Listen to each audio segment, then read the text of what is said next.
Is control over the media at the center of Burundi's spate of violence? Boston Marathon bomber Dzhokhar Tsarnaev is sentenced to death. And is The Simpsons losing one of its most beloved voices? Africa 54 starts right now. Good evening and welcome. I'm Vincent McCory. This is Africa 54. We begin in Burundi, where tensions were high on the streets of the Burundian capital, Bujumbura, on Monday, as protesters demonstrating against President Pierre Nkurunziza's bid for a third term in office came face to face with soldiers deployed on the city's streets. Chanting protesters gathered in the streets of the capital, waving banners denouncing Nkurunziza's bid. At one point, soldiers rushed towards the crowd and gunfire could be heard. The demonstrations come just days after Nkurunziza survived an attempted coup against his leadership last week. Nkurunziza's bid for another 5 years in power has plunged Burundi into its worst crisis since an ethnically charged civil war ended in 2005. The U.S. Assistant Secretary of State for African Affairs spoke to VOA on the U.S. position. We are concerned that it is a violation of the Arusha Accord that allows only for 2 terms. And the president will have served 2 terms at the end of his term in August. But for us, it's more a political issue that has led to violence. And despite the fact if the Constitution allows him to make a 3rd term, it does not mean that he necessarily should do it. What we're seeing now is a strong reaction to his decision to pursue a 3rd term. And in the interest of stability in the country, in the interest of moving Burundi forward and not allowing Burundi to go backward, we have encouraged that the president not pursue a 3rd term. Now, on Sunday, at his first public appearance since the coup attempt, President Nkurunziza made no reference to the political crisis, saying instead he was very preoccupied by the threat posed by Somali militant group Al-Shabaab.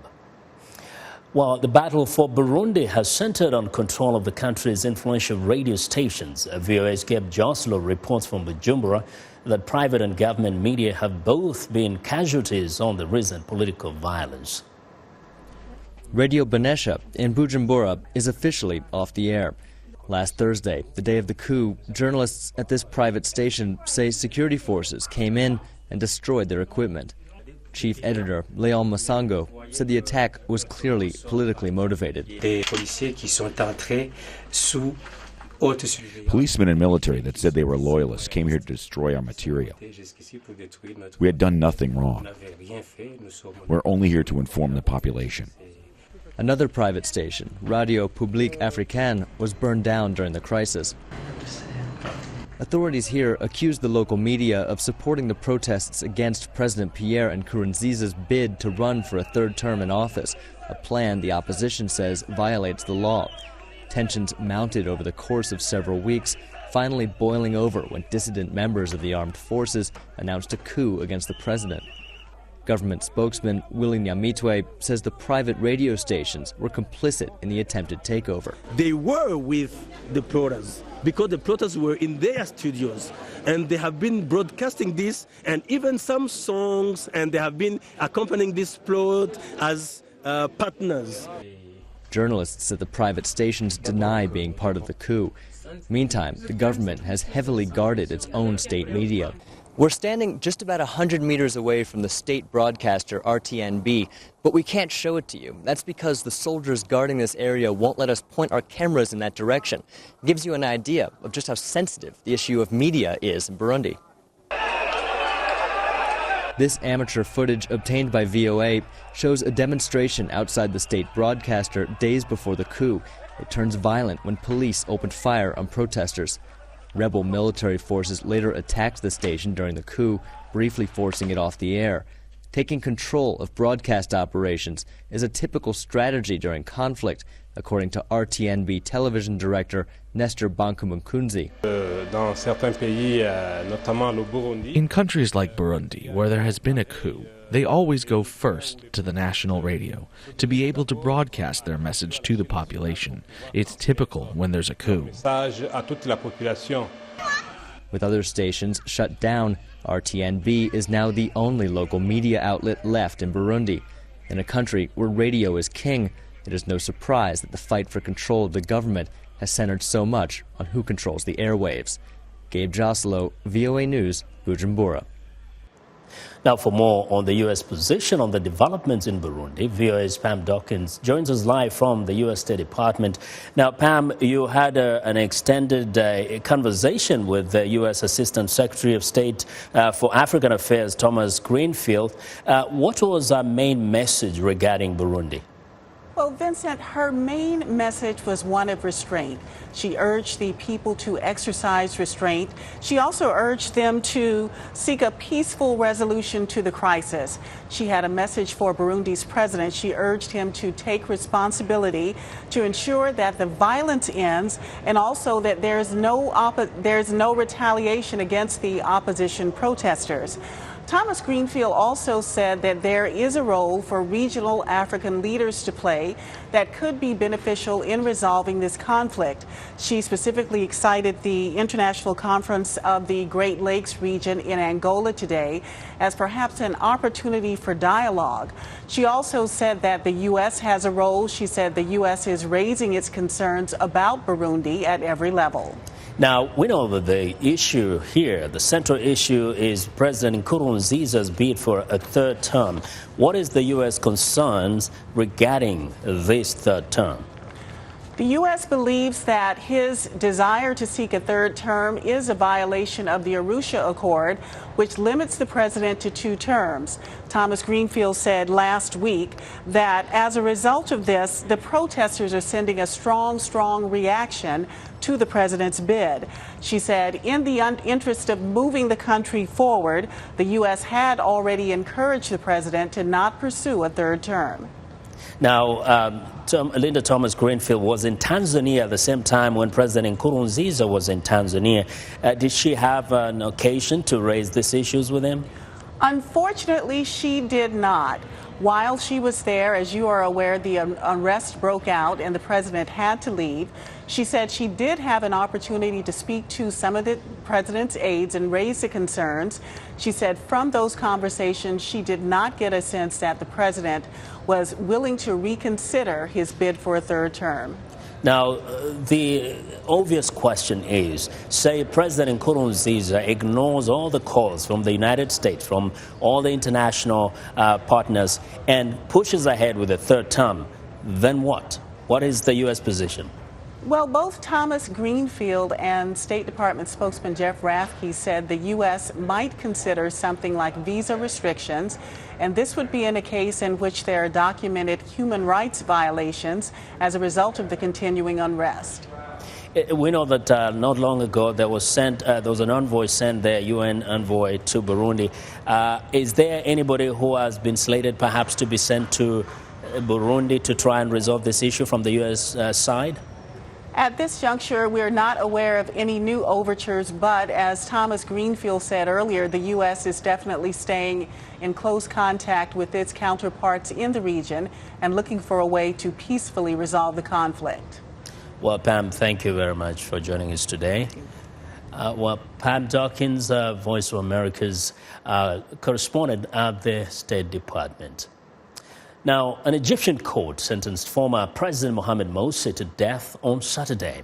Morsi was convicted for espionage and breaking out of prison. There have been mixed reactions on the sentence. His supporters were furious, and some legal experts were surprised that the death penalty was recommended for fleeing prison. Fleeing prison is a crime that leads to a lighter sentence. We had 23,740 prisoners who fled the prisons in 2011. The maximum sentence they got was 6 months in prison because the law states that the penalty of this crime is 1 year. I was expecting the death penalty in the espionage case, but not the fleeing from prison. In any way, he still has another espionage case with Qatar. It's a bigger trial, and for that, I expect he'd get the death penalty. He and his group deserve to die. Now, 3 prosecutors were killed in North Sinai after Morsi was sentenced to death by the Cairo Criminal Court. The Interior Ministry says it has raised its alert levels across the republic, but analysts expect more violence. Now to Europe. European Union defense ministers met in Brussels on Monday to establish a military operation in the Mediterranean Sea aimed at stopping migrants from trying to reach the bloc in unsafe and overcrowded boats. Illegal migration jumped to the top of the agenda last month when more than 700 people drowned in the worst shipwreck in decades of dangerous seaborne migration. The EU Foreign Policy Chief Federica Mogherini says she is pushing for an operation to target Libyans smuggling people to Europe. Today the main point will be taking the decision to establish the operation, the EU operation at sea to dismantle the criminal networks that are smuggling people in the Mediterranean. I would expect this decision to be taken today so that we can move forward with the planning and possibly launch the operation in the coming weeks. Diplomats at the meeting say the EU is seeking the agreement of the United Nations Security Council and is drafting a resolution to approve the operation under Chapter 7 of the UN Charter, which allows the use of force. And European officials say nearly 1,000 migrants, many coming from Africa via Italy, were intercepted in southern France near the Italian border in the last 3 to 4 days. While the United States jury in Boston, Massachusetts, has sentenced Johar Tsarnaev to death for the Boston Marathon bombing in April of 2013. The 21-year-old had been convicted on 17 capital counts related to the bombing, which killed 3 people and injured 264 others. As Molly Makturek reports, the jury ruled that Tsarnaev should be put to death by lethal injection for 6 of those counts. Lindsay Liu, a 23-year-old graduate student from China. Crystal Campbell, 29, a restaurant manager. And the youngest victim of the bombing, 8-year-old Martin Richard. All 3 were killed when 2 homemade pressure cooker bombs packed with shrapnel exploded near the race's finish line. 17 other people lost limbs in the explosions. 2 years after the smoke and the noise, the Boston courtroom was deadly silent when the jury's decision was read. The 12 jurors reached consensus after 14 hours of deliberation, a process that required them to answer some 20 pages of questions. U.S. Attorney Carmen Ortiz commended the jury for doing a really difficult job. The trial of this case has showcased an important American ideal, that even the worst of the worst deserve a fair trial and due process of law. The penalty phase of Tsarnaev's trial lasted almost 2 weeks. The defense, which had conceded his involvement in the bombing, depicted Tsarnaev as being under the influence of his older brother, Tamerlan. Family members testified to his character. But the jury also heard heartbreaking accounts from families of victims of the bombing, who reacted wearily after the sentencing. I have to watch my 2 sons put a leg on every day, so I mean, I don't know closure, but I can tell you it feels like a weight has been lifted off my shoulders. Tsarnaev is unlikely to face execution for years until the appeals process is exhausted. Molly McKitterick, VOA News, Washington. We want to know what you think about Africa 54 and the stories we covered during the conversation on Facebook. The address is Africa 54. Check out our headlines 24/7 on voaafrica.com. Coming up, the U.S. Secretary of State expresses confidence in the fight against the Islamic State group. Stay with us.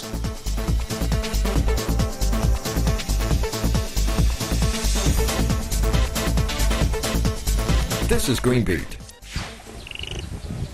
You might not be fooled by this gray and black costume, but the chicks are okay with it. I'm a chick mommy, and I look after the birds. As part of her job, Forgetcha Maria, dressed like a waddled crane, helps put chicks at ease in their wetland enclosure. Waddled cranes used to be commonplace throughout South Africa, but the species is now listed as vulnerable. So the Usher Conservation Center in KwaZulu-Natal collects abandoned eggs for incubation. When the chicks arrive, they are nurtured by a crane mother, complete with a hand puppet beak. Laura Jordan is a manager at the Usher Conservation Center. The chick mums are vital for getting the right exercise. Because the species has long legs, it's really important they grow up strong. Otherwise, they won't make it to adulthood. The foundation's efforts seem to be paying off, with the count of waddled cranes now up more than 50% in South Africa. For VOA's Green Beat, I'm Rebecca Ward.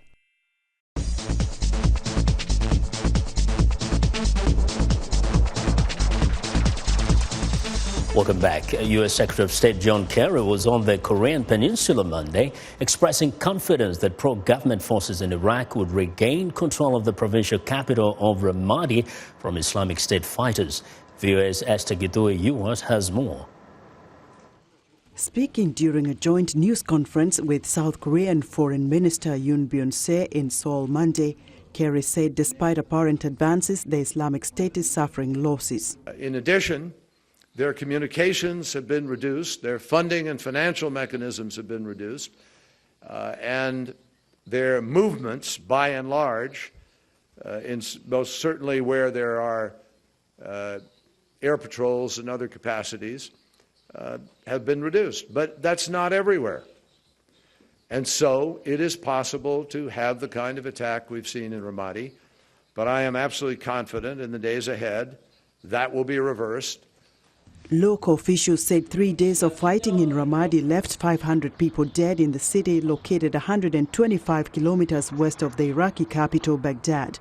Residents of Ramadi fled their homes to escape. Iraqi Prime Minister Haider al-Abadi called on militias to rally to the city. By Monday, more fighters were reported to be arriving in the area, which has also been the target of daily U.S.-led airstrikes against the Islamic State since last week. A spokesman for the Al-Hashdi al-Shaabi militia, Yusuf al-Kilabi, expressed confidence they could help. God willing, we will achieve this triumph and we will not accept anything less than that. We will be a real backbone for the security forces and an impregnable fortress for this country. We will support the legitimacy in Iraq represented in the government and parliament. In a smaller win for anti-Islamic State forces, Syrian troops have reportedly pushed encroaching Islamic State fighters back from the ancient city of Palmyra in fighting that left dozens dead and threatened the UNESCO World Heritage Site. Esther Gidue, VOA News, Washington. Well, many anti-terrorism experts contend that modern terrorism is evolving at such speed that counter-terrorism strategies are falling far behind. But others note that the newly morphed terrorists can be their own worst enemies. VOA's Gela De Franceschi probes both sides of the issue. After the September 11, 2001 terrorist attacks on the United States, counterterrorism was focused on preventing another such spectacular assault. But 14 years later, the new spectacular was the Charlie Hebdo attack in Paris, which was low-scale and low-tech, but made a huge impact. A major world capital was shut down by a few armed people with firearms and homemade bombs. The attackers were two Islamist brothers who grew up in France. They were not trained and radicalized in an al-Qaeda camp. It happened online. David Kilcullen is a leading international anti-terrorism expert. He spoke via Skype. As little as 5 years ago, it was still a topic of debate in the intelligence community as to whether it was actually possible to recruit and then operationalize somebody purely online. This is part of a much more sophisticated strategy that uses social media and the internet and communications tools, and it now has access to military-grade weaponry because of the war in Syria and Iraq. The returning foreign fighter is a new normal too. The CIA estimates about 20,000 foreign volunteers have joined jihadist groups. Some 3,000 come from Europe. The flow continues, says the RAND Corporation's top counterterrorism expert, Brian Jenkins, also via Skype.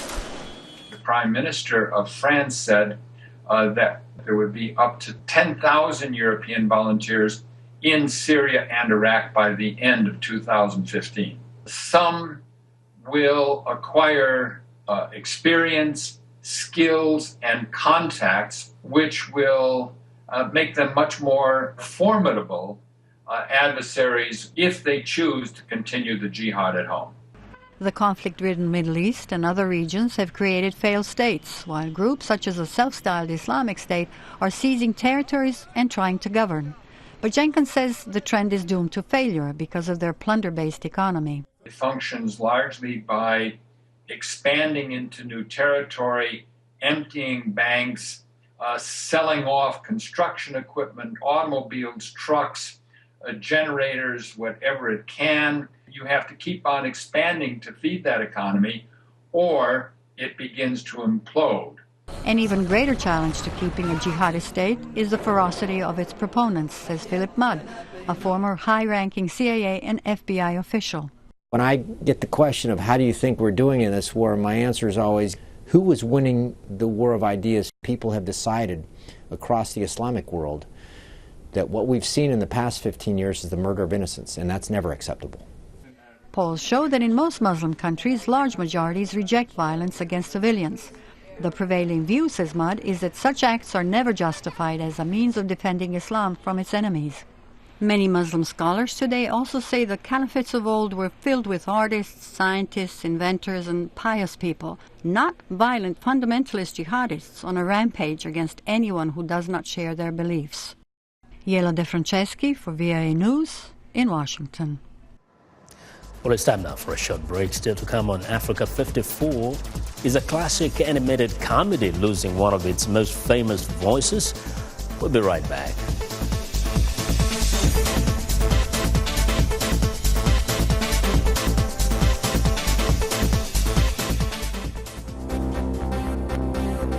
If you've just joined us, I'm Mariama Diallo, and here is a quick recap of today's headlines. In Burundi, demonstrators were back on the streets to protest President Pierre Nkurunziza's run for a third term after a failed coup last week. And thousands of Burundian refugees await transfer to Nyarugusa camp in Tanzania. Operation. In Belgium, the EU is to establish a military operation at sea to stem ongoing migrant crisis in the Mediterranean. Finally, in Libya, authorities raid a smuggler hideout in the capital Tripoli, detaining 45 African nationals waiting their turn to board a boat to Europe. That's it for today. Thanks for watching. We'll see you next time.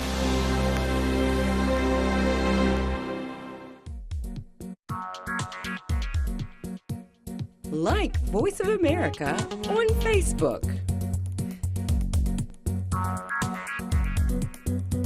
Follow VOA on Twitter.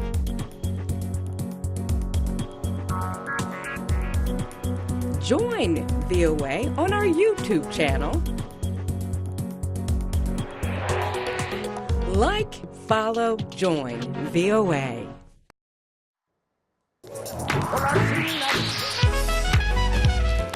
I wanted to present music and a side of American culture that is most important to me, that is a part of who I am. They're going to get some incredible performances. That's one of the things I love, bringing these artists in so you can get to see them do what they do. It's soul music, and that's what music is. It's that which comes from the soul.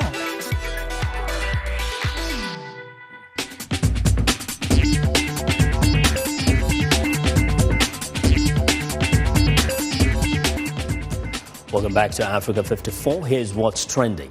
Now, for all of the Simpsons fans concerned that Mr. Burns, voiced by Harry Shearer, has spent his last days in Springfield, the voice actor has 2 words for you. Stay tuned. Shearer, the voice of Simpsons characters like Mr. Burns, Principal Skinner, and Ned Flanders, took to the Twitter last week to say that he was leaving the show due to inability to do outside projects. The lead executive producer of The Simpsons said he hopes Shearer does come back, but the show must go on. Fox recently announced picking up The Simpsons for 2 more seasons. It's 27th and 28th.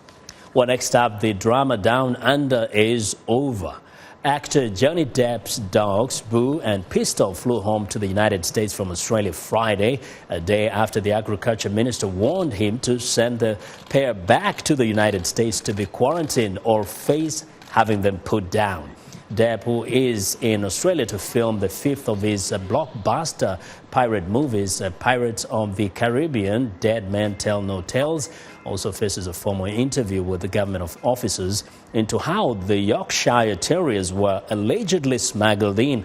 Last month, Depp flew in the dogs on his private jet without declaring them to customs, but government officials followed a tip-off after they were seen on the way to a grooming salon. Well, and finally, stars light up the red carpet at the Billboard Music Awards. One Direction, Kendall and Kylie Jenner, Jennifer Lopez and Taylor Swift were among the stars whose daring looks kept the paparazzi busy. Lots of leg-plunging necklines and skin-tight frocks were the order of the night. Swift had a historical night. The pop star, who won 8 awards, is the most decorated artist in the show's history with 20 wins, beating Garth Brooks' 19-win record.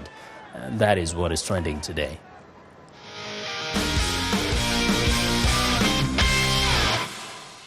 Well, it's time now for sports. Now for the latest, we turn to Sunny Young with the sunny side of sports. Sunny, we are the 2/3 of the way to having a Triple Crown winner in U.S. horse racing, right? That's correct, Vincent. And sporty greetings once again to our Africa 54 viewers. Let's begin in Baltimore, Maryland, where the second leg of horse racing's Triple Crown was held over the weekend. Horse racing fans placed their bets ahead of the 140th running of the Preakness Stakes. Torrential rain made the track muddy and sloppy, but American Pharaoh, ridden by Mexican jockey Victor Espinoza in the blue, won by 7 lengths and stayed on course for being the first horse since Affirmed in 1978 to win all 3 jewels of the Triple Crown. American Pharaoh's name acknowledges the dual American-Egyptian citizenship of its owner, Ahmed Zayat. American Pharaoh will now try to win the 3rd jewel of the Triple Crown at the Belmont Stakes in New York, June 6th. Now let's go to Shanghai, China, where African athletes sparkled at the IAAF Diamond League meet. In the women's 100 meters race, Nigerian sprinter Blessing Okagbare, running in lane 3, beat a strong field that included 2-time Olympic champion Shelly-Ann Fraser-Price of Jamaica. Blessing's winning time, 10.98 seconds. There she is celebrating.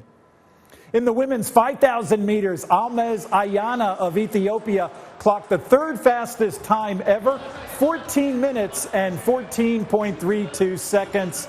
Congratulations to Almaz. I'm Sunny Young, and that's the sunny side of sports. Vincent?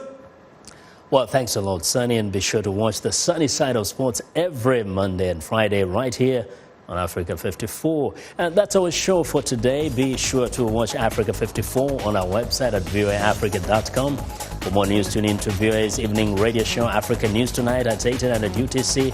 And in the mornings today, Break Africa between 0300 and 0600 UTC, Monday through Friday. Thanks a lot for watching from all of us here in Washington. Have a good night.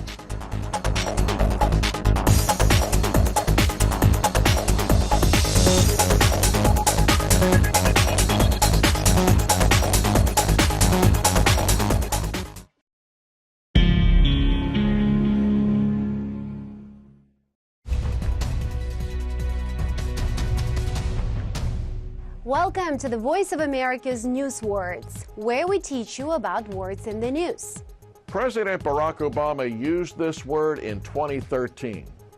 He warned that big problems could happen if the U.S. Congress did not raise America's debt limit. And there would be a significant risk of a very deep recession at a time when we're still climbing our way out of the worst recession in our lifetimes. A recession happens when there is a decline in economic activity. It lasts more than a few months. During a recession, unemployment is higher, and industry and trade are lower. When talking about the economy, a recession means difficult times. Now, when you hear the word recession, your English will be good enough to know what this news word means.